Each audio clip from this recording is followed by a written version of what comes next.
So over the weekend, I took my 4-year-old to an interactive nativity trail, Olivia, where we went from a church, which started off hilariously, where my wife thought there were reindeer outside that were actually llamas. I don't remember many llamas in the Nativity, so bit of a rogue one.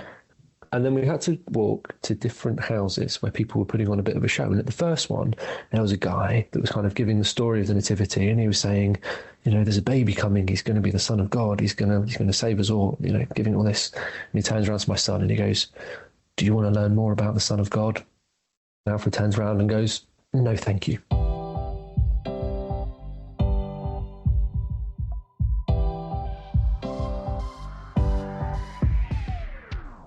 Hi, my name is David Udall. I'm not the real Slim Shady. I'm simply the host of Agonomics, a weekly podcast that looks at the relationship between economics and agriculture, using the great work by my colleagues at AHDB as the basis for each episode. The topic for you to lose yourself in this week is cereals and oilseeds as we round up the stats for this year and look ahead to the next with the help from senior analyst Olivia Bonser. What does this season's balance sheet look like? And what are the conditions going forward? Fear not, as it will be discussed shortly. Please follow or subscribe to this podcast to make sure you don't miss an episode. New shows drop every Wednesday at midday, and please get in touch. Comment on any of AHDB's social channels or email us agonomics@ahdb.org.uk. Last week's episode of Agonomics was all about the Christmas food predictions, and I'm currently part of a video doing the rounds on AHDB social media channels in which the staff reveal their Christmas dinner essentials. I won't spoil the surprise, but it's worth watching, if only that you get to have a nose around the office and see what everyone's wearing. I can't remember if it was Christmas jumper day when we did it. It might have been, but I've got my Christmas socks on today, if that counts, even though you can't see them, so that was a bit pointless. And I like to make you work a little bit too. So once again, we'll look to weave in some song titles by this week's mystery musical act. And as a hint, I don't think we can get anything better than Shakin' Stevens as we had last week for Christmas. So it is not festive. It is not a festive Christmas act. And you can find out if you've guessed correctly at the end of the show. And to start off with a bit of a hint, by this point, I've dropped in at least 3 of them already. 3 song titles down, thanks to Martin putting them in the script for me. Right, I've had a bit of a guilty conscience recently, Olivia, because we've spent a number of weeks talking about livestock and dairy and other areas, and it feels that we've neglected the cereal side a little bit because we haven't had a kind of cereal-focused chat for a while. And I think we're at a really interesting point in the crop year where everything is known about the old crop, so what's been harvested in 24. Everyone's focus is starting to look forwards to 25. From a global market perspective, we're in a bit of a lull other than Southern Hemisphere crops being harvested, and people look to South America at this point with regards to Argentina and Brazil and weather. So there's very few kind of significant drivers because all of the Northern Hemisphere grain is the majority planted, tucked up in bed for the winter, as it were, just sort of sitting, waiting until the spring comes to remind it that it needs to grow. So it does seem a very good point for us to talk about where we're at now and what the future holds for the cereals and oilseeds market. And I think it's interesting from a number of reasons. This isn't solely just from a crop perspective, but it's also interesting from an animal feed perspective. As we spoke about a couple of weeks ago when we were talking about dairy, and Susie Stannard, our lead analyst for dairy, was talking about the milk to feed price ratio, saying that because feed prices have been relatively lower over the last few months and milk prices have been up, it's giving that incentive to produce more milk. And we're starting to see something that's slightly the opposite in pig markets, where we're seeing the price of pork slowly move lower. From a European perspective, it's definitely dropped off in the pork market. And we know that the cost of production is a significant, over 60% of the cost of a pig is driven by animal feed, and specifically from cereals and oilseeds being a significant part of that. So I think there's just a few kind of really interesting points that the grain market and the oilseed market kind of underpins at the moment across other sectors. So getting that longer term view, I think, is going to be interesting.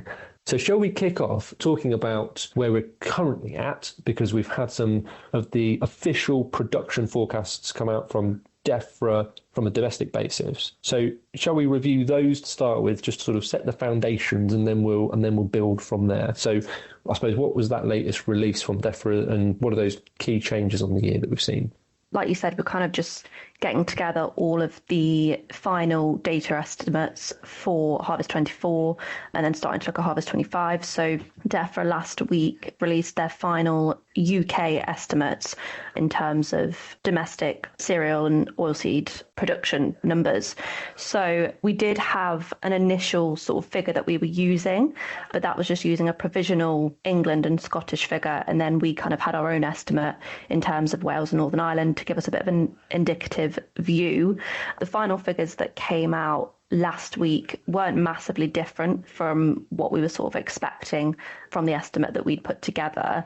So if I just sort of give a general overview as to what those DEF figures said, if we were to combine wheat, barley, oats and oilseed rape together, total production in the UK fell by about 13% year on year. So that's at about 20 million tonnes. And like I said, pretty much in line with what we were expecting, the lowest since 2020, which is what we thought as well. So that's the sort of UK-wide picture for all of the crops on a more crop-to-crop basis. Similarly, most of the estimates for the crops were in line with what we'd sort of expected, but there was a bit of a cut to the spring barley crop, which was probably slightly smaller than what we'd initially had down. So the spring barley crop was cut by 114,000 tonnes, and that's sort of on the back of poorer yields in England and Scotland.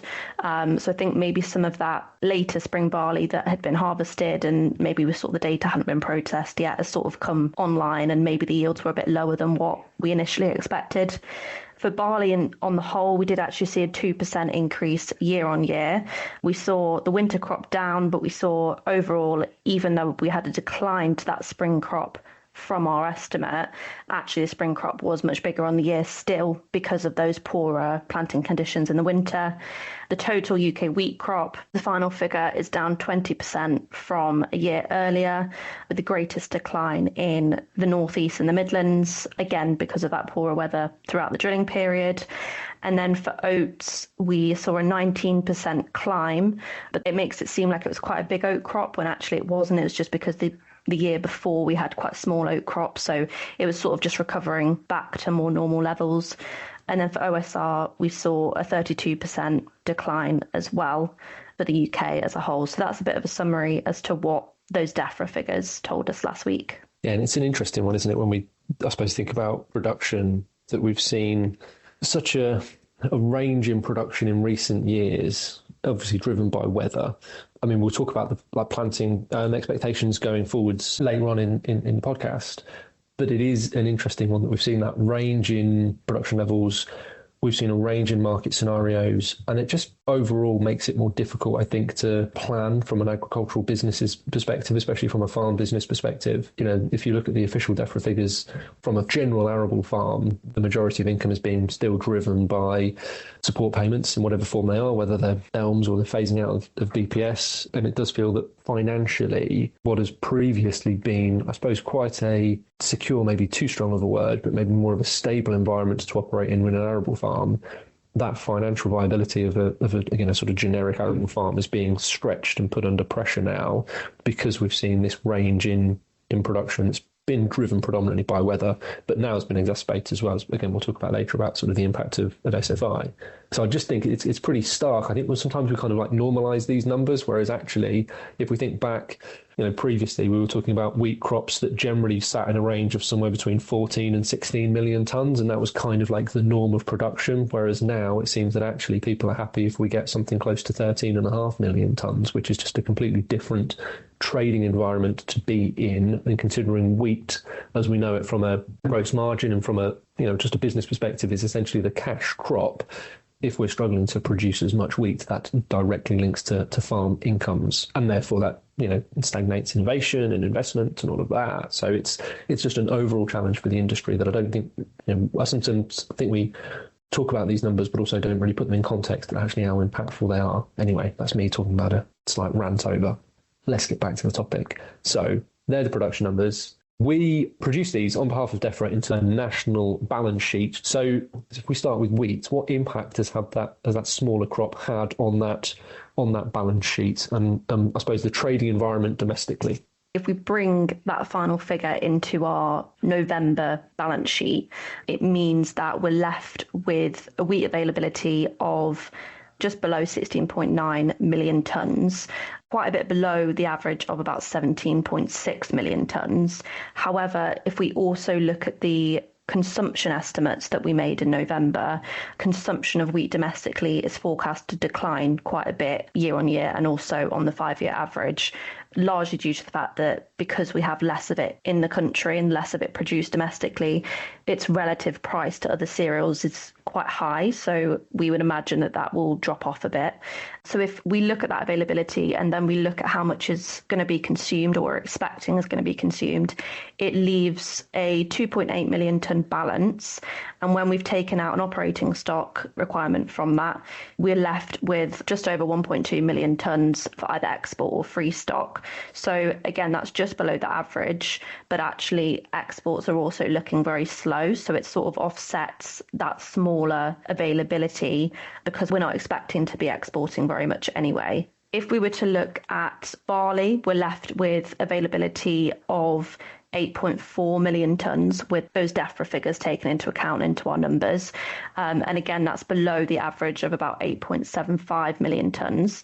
And it leaves us with a slightly higher than average balance. It leaves us with surplus barley either available for export or free stock at just over 1.1 million tonnes, which is well below average again, but similarly to wheat, we're not expecting to be exporting very much. So the first 4 months of the season, we've exported at a much slower pace than what we usually would have done at this stage. So one thing I've heard recently is around farmer selling and farmer stocks, and there's a view that there's still a significant amount of on-farm stocks. And I think that's kind of borne out because I suppose a bit of farmer psychology in a way that earlier this year, looking at the 25-year futures, so NOV 25 and May 25 and London futures, obviously we had a rubbish planting season, farmers reticent to sell forwards because unable to understand the full potential that they have within their crop.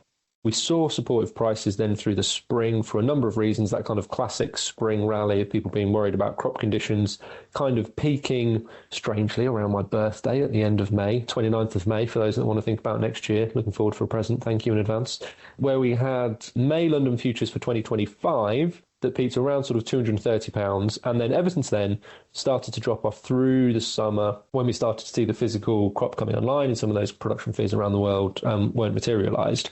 And I think that was the point when farmers started to realise actually that the crop that they were expecting wasn't the most disastrous crop in the world. It was still of a reasonable size domestically. When I say reasonable, I mean it's not 9 million tonnes, it's 11 and a bit million tonnes. But at that point, I think people were still concerned about conditions. And we've got into that farmer psychology where people don't like selling into a falling market, where the market's been moving lower, and then imports have been coming in to replace that domestic grain that wasn't coming off farm, and therefore we're kind of moving into a position where it feels as if there's still quite a lot of grain on farm, and yet farmers are reticent to move it out their business because the prices have moved lower, still looking at where prices were pre-harvest thinking, are they going to get back to that point? Obviously, as you've been saying there, we've been importing a large portion of grain, and I think some of that imported grain has obviously been out of necessity because of the volume that we haven't produced ourselves, but also from a margin perspective and from a commercial perspective, it's been commercially advantageous to import that grain because the domestic market has been tight.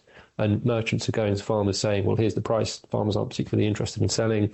Those end processors want to have security and commitment of supply, and moving into the imported market has been the way to do so. So I think psychologically it's been a very interesting time from a farmer selling perspective, and it feels as if even though the market is quite short of wheat domestically because of the lower production, but there's still a volume of domestic wheat to come out of farm that could influence the second half of our pricing season. And I guess, are there any red flags on a global scale at this point of time that may move that old crop market up to trigger any kind of farmer selling, considering, as I say, that I feel there's a decent chunk of grain that's still left on farm? I wouldn't say there's anything sort of major at the moment. I think we're quite neutral with our outlook.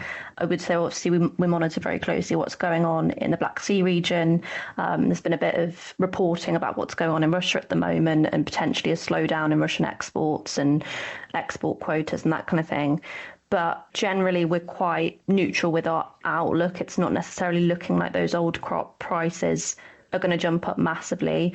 I think probably as we start to understand a bit more about new crop and what we can expect from new crop, not just in the UK, but across the Northern Hemisphere as well, that will sort of drive, or could drive, a change in the price relationship between old crop and new crop. But yeah, at the moment, I wouldn't say there's a key thing that you could look out for that might change that relationship.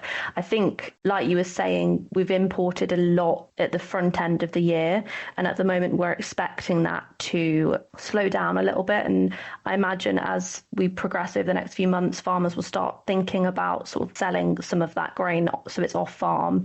It is quite a dull in markets at the moment, but there's not kind of some really big drivers we're not seeing great volatility on the grain side at the moment.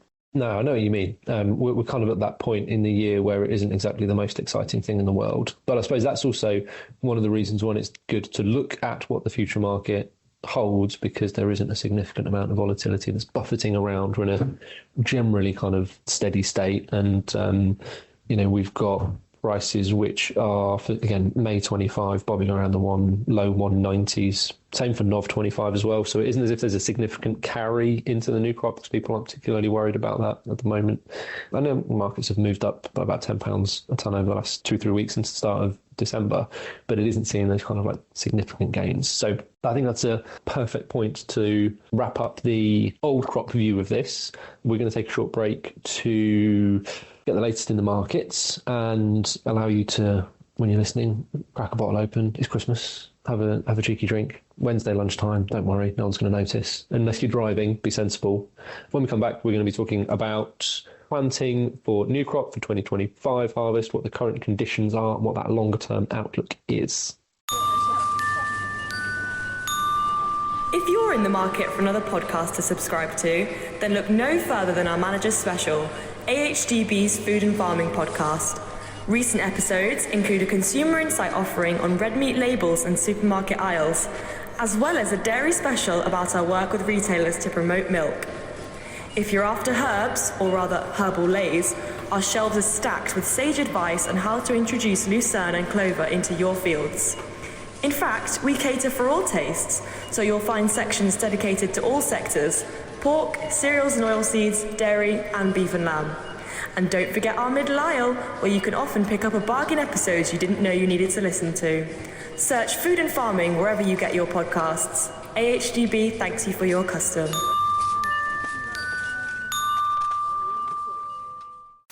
Hi, I'm Olivia Bonser, Senior Analyst at AHDB, with a look at grain and oilseed markets for the week commencing the 6th of January.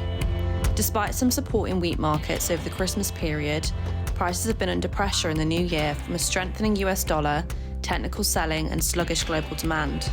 However, Russian wheat crop conditions remain in focus, with warmer than usual temperatures and excess moisture in key growing regions. Persistent hot and dry weather in Argentina is also raising concern over the country's maize crop, which is now in its critical development stage.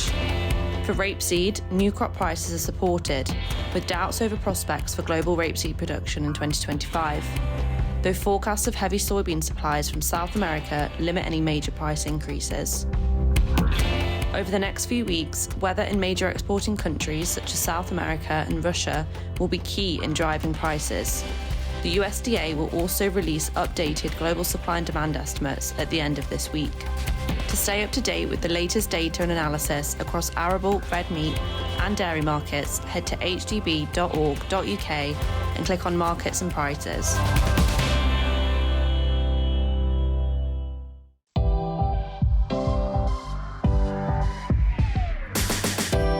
Hello and welcome back to Agonomics. I am joined by our senior analyst for cereals and oilseeds, Olivia Bonser, and we're talking about the grain markets. And in the first half of the podcast, we talked about the production from 2024, what the market conditions are for the rest of the current season. So for those, when we're talking about seasons, let's just clarify that. When we're talking about grain marketing seasons, in the UK, we operate on a July through to June season. So we're talking about the 24-25 season to the end of June. And then we'll be talking now about what we look like for harvest 25 going forwards. And lucky you, listening on, we produced recently our updated early bird survey. So this is a survey of farmers' intentions carried out by the Anderson Centre and for us. So reviewing what farmers' planting intentions are and what their planting progress of winter crops is, to give a view further forwards in terms of what the potential for harvest 2025 is looking like. So as we're going to be talking about the future, Olivia, and what things look like for 25, that seems a sensible place to start. Obviously, the 2024 crop, as we were talking about, was heavily impacted by the wet weather through the autumn of 23, all the way through to pretty much early summer, realistically, of 24. We've had I would say better, but still not amazing planting window. We've still seen periods of heavy rain and very wet fields over the last 3 months or so. So what impact has that had upon those expected planted areas for the main crops? So, yeah, just to give you a bit of context, we publish our first set of early bird survey results in November. And then more recently, so last week, we've published the updated version. So this isn't actually a new survey or new data. It's just that we use the official estimates released by Defra that we were just speaking about before the break, and we apply them to that survey that we published in November. So there wasn't sort of any major changes from that. So if I just kind of give you the key overview, the main sort of takeaways from that early bird survey are we're expecting to see a slight recovery in the wheat area. So the final forecast for harvest 25 is about 1.6 million hectares for total wheat. So that's up about 5% year on year. So obviously that's not kind of a full recovery back to where we were sort of pre-harvest 24, but it is sort of bringing back some of that area that we lost last year. And that's due to the fact that it's been another quite challenging autumn. So we haven't seen the extent of rain that we saw last season. Well, hopefully most people haven't, but actually it's still been quite difficult. So for example, in Northern England and East Midlands, it was quite wet in sort of October time, whereas further south and the east, we saw quite poor weather in September. And so because of that, we haven't had maybe the recovery that you would expect to see in the wheat area. So where we have seen the most recovery, it's where we saw the steepest declines, but it's not kind of back to more normal levels that we might expect. If we were to look at the OSR side of things, actually conditions were quite good when you'd usually plant OSR.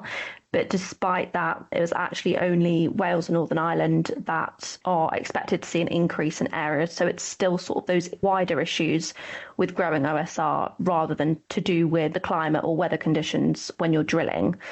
If we're to look at barley, so winter barley is forecast down again on the year, so back about 1%. Spring barley down 13%. As I was just saying, that's to do with the fact that last year a lot of people grew spring barley instead of wheat because they needed those spring crops in because they were unable to plant in the winter. So we'd sort of expect that to come back a bit.